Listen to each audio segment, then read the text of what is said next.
Hello friends, আজ আমি আবার ফিরে এলাম নতুন একটি গল্প নিয়ে। গল্পটি ভালো লাগলে লাইক এবং কমেন্ট করবেন এবং আমার চ্যানেলটিকে সাবস্ক্রাইব করবেন। আজ পরমার জন্মদিন, কিন্তু বাড়িতে কারোর মনে নেই ওর জন্মদিনের কথা। স্বামী, ছেলে, মেয়ে সবাই নিজের নিজের কাজে ব্যস্ত। মায়ের জন্মদিনটা যে বছরের একটা বিশেষ দিন, সে খেয়াল কারোর থাকে না। পরমাও অভিমান করে কাউকে বলে না নিজের জন্মদিনের কথা। ডাক্তার স্বামী চিরকালই উদাসীন এ ব্যাপারে। তিনি নিজের জন্মদিনই মনে রাখেন না, তার উপর আবার স্ত্রীর জন্মদিন। এসব আশা করা তার কাছে বৃথা। তবু পরমার ভরসা ছিল ছেলে মেয়ে দুটোর উপরে। ওরা যদি কখনো মনে রাখে মায়ের জন্মদিনটা। কিন্তু ছেলে মেয়ে দুটো হলো সেই রকম। অথচ বাড়ির সবার বিশেষ দিনগুলোকে কত যত্ন করে, কত দায়িত্ব নিয়ে পালন করে পরমা। শুধু তার বেলাতেই কারোর সেই দায়িত্বের কথা মনে আসে না। সকালবেলায় অনুভাদি রান্নাঘরে ঢুকে পরমাকে জিজ্ঞেস করলো, আজ রান্না কি হবে বৌদি? স্বামী, ছেলে মেয়ে সবাই সকালে খুব তাড়াতাড়ি বেরিয়ে যায়, তাই পরিপাটি খাবারের ব্যবস্থা করা সম্ভব হয় না। কিন্তু রাতে খাবার টেবিলে বসে সবাই যদি ভালো কিছু খায়, আজ পরমার জন্মদিনের জন্য, তাই পরমা প্রশ্ন ছুড়ল ছেলে আর মেয়ের দিকে, কিরে আজ রাতে কি খাবি তোরা? মাংস করিয়ে রাখবো? মায়ের প্রশ্নে পরমার মেয়ে তিলোত্তমা বলল, না মা, আজ কলেজে আমাদের এক প্রফেসর খাওয়াবেন, ওনার মেয়ে হয়েছে বলে, তাই রাতে আমি দুধ কর্নফ্লেক্স খেয়ে নেব, ভারী কিছু খাবো না। ছেলে সায়ন বলল, আমিও আজ অফিসের পরে বন্ধুদের সাথে বেরোবো মা, প্রি প্ল্যান্ড আছে সব, হয়তো বাইরেই খেয়ে নেব, তাই আর আমার জন্য কিছু করো না। এবার উদাসীন ডাক্তার স্বামীকে জিজ্ঞেস করলো পরমা, আজ রাতে ভালো কিছু খাবে কি? পরমার ডাক্তার স্বামী হাসপাতালের উদ্দেশ্যে তৈরি হতে হতেই বললেন, কেন, তোমার বুঝি ভালো কিছু খেতে ইচ্ছা করছে? তাহলে দুপুরেই বানিয়ে নাও না, রাতে অপেক্ষায় থাকছো কেন? পরমার দু চোখ ফেটে জল বেরিয়ে আসছিল। এরা কারা? এরা নাকি পরমার আপনজন। মায়ের একটা সামান্য জন্মদিনের তারিখই যদি মনে না রাখতে পারে, তাহলে মাকে ভালোবাসবে কি করে? অনুবাদিকে বলল, আজ পনির করে রেখে দাও। অনুবাদী বলল, আর কি করব বৌদি? পরমা বিরক্তির সাথে বলল, যা তোমার মনে আসে তাই রান্না করে রাখো আজ। স্বামী, ছেলে, মেয়ে একে একে কাজে বেরিয়ে গেল। মোবাইলটা হাতে নিয়ে ফেসবুক ঘাঁটতে থাকে পরমা। হঠাৎ টুং করে একটা নোটিফিকেশন আসে। খুলে দেখে কাজরির একটা পোস্ট, শুভ জন্মদিন মামুনি। কাজরির পোস্টটা দেখে আরও মন খারাপ হয়ে যায় পরমার।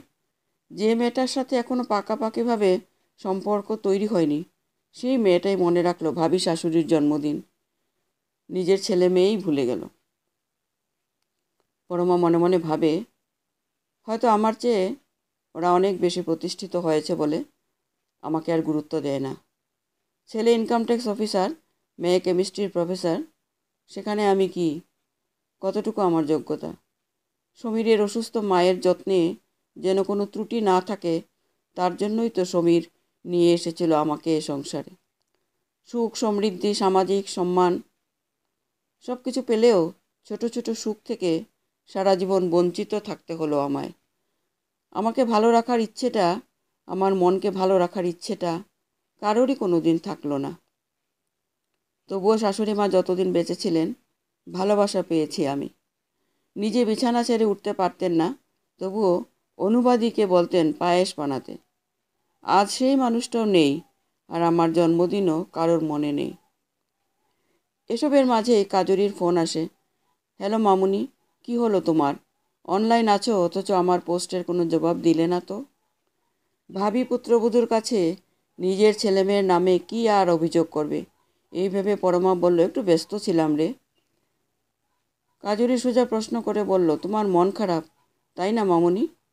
সায়ন, তোমা, বাপি কেউই মনে রাখেনি তোমার জন্মদিনের তারিখটা, তাই কষ্ট পেয়েছো, তাই তো?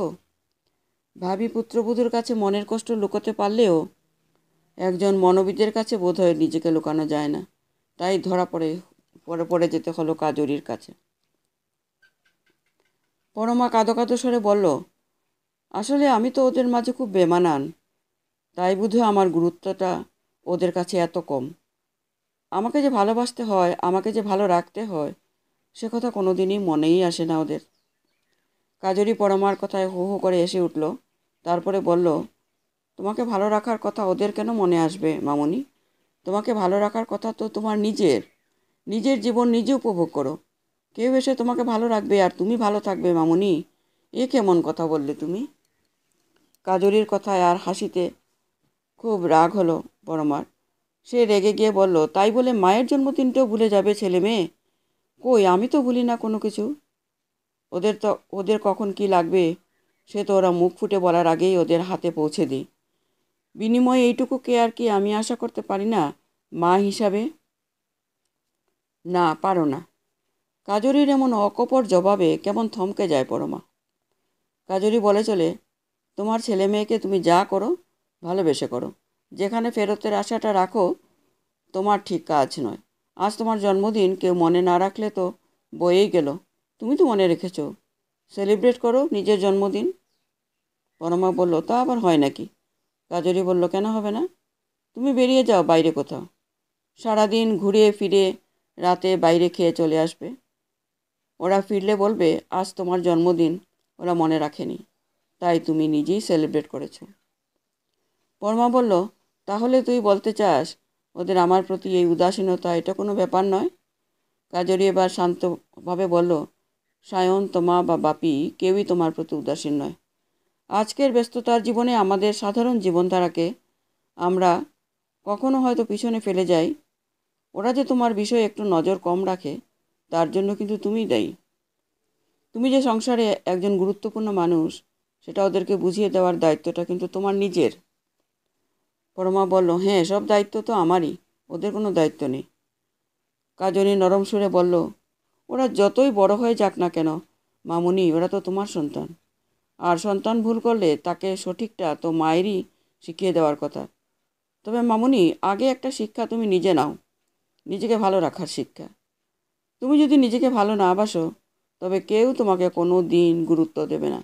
তুমি বলো তো, এতগুলো বছরে তুমি নিজের জন্মদিনে নিজেকে কটা উপহার দিয়েছো তুমি? একটাও না, মৃদুস্বরে পরমা বলল। তাহলে আর অন্যকে দোষ দিয়ে লাভ কি? তোমার নিজের কাছে যখন নিজের গুরুত্ব কম, তখন বাকিদের দোষারোপ করে কোনো লাভ হবে না। পরমা কাজরের কথা শুনে বলল, তাহলে আমি কি করব বলতো? কাজরি একটা মিষ্টি হাসি দিয়ে বলল, সে তো জানি না। তবে আজ তুমি সারাদিন কেমন কাটালে সেটা কাল আমি জানবো তোমার থেকে। ফোনটা রেখে দিয়ে পরমা অনুভব করলো মনের সেই চাপা দুঃখটা আর তেমন নেই। সত্যিই তো, বাড়ির সবাই তার জন্মদিন ভুলে গেলেও তার এই দিনটা তো আর বেকার যেতে পারে না। ঘর থেকে বেরিয়ে অনুভাদিকে হাঁক দিল সে। অনুভাদি, পনির রান্না হয়ে গেছে? অনুভাদির ছোট্ট উত্তর, এখনো হয়নি বৌদি। তাহলে আর পনির করে লাভ নেই। ফ্রিজে দেখো, চিংড়ি রাখা আছে, বার করে আজ চিংড়ির মালাইকারি বানাও। তার সাথে নবরত্ন ডাল আর বড় বড় সাইজের বেগুনি। আর হ্যাঁ, শেষ পাতে একটু আমের চাটনি বানিও আজ। আমের চাটনি খেতে ভীষণ ভালো লাগে আমার। তারপরে স্নান সেরে বিকাশকে ফোন লাগালো পরমা। হ্যালো বিকাশ, আজ একটু আসতে পারবি? গাড়িটা নিয়ে বেরোবো আজ। বিকাশ পরমার পার্ট টাইম ড্রাইভার। সে পরমার ডাকে সাড়া দিল। দুপুরে নিজের পছন্দের সব খাবার দিয়ে ভাত খেলো পরমা। অনুবাদিকে আজ পাশে বসিয়ে নিয়েছে। তারপরে আলমারি থেকে একটা নতুন চুড়িদার বার করে পরল সে। চুড়িদারটা কেনার পরে এই আজ পরছি, কাল পরছি বলে আর পরা হয়নি। তাই আজকের দিনটাকে বেছে নিল পরমা নতুন চুড়িদারটা পরার দিন হিসাবে। দুপুরের খাওয়ার পরে গাড়ি নিয়ে বেরিয়ে পড়ল সে। সারা বিকেল ধরে খুব করে মার্কেটিং করলো। সবার আগে নিজের জন্য একটা শাড়ি কিনে নিজেই মনে মনে বলল, আমি কি দিলাম উপহার। জন্মদিন খুব ভালো কাটুক। তারপরে একে একে স্বামী, ছেলে, মেয়ে সবার জন্য জিনিস কিনল।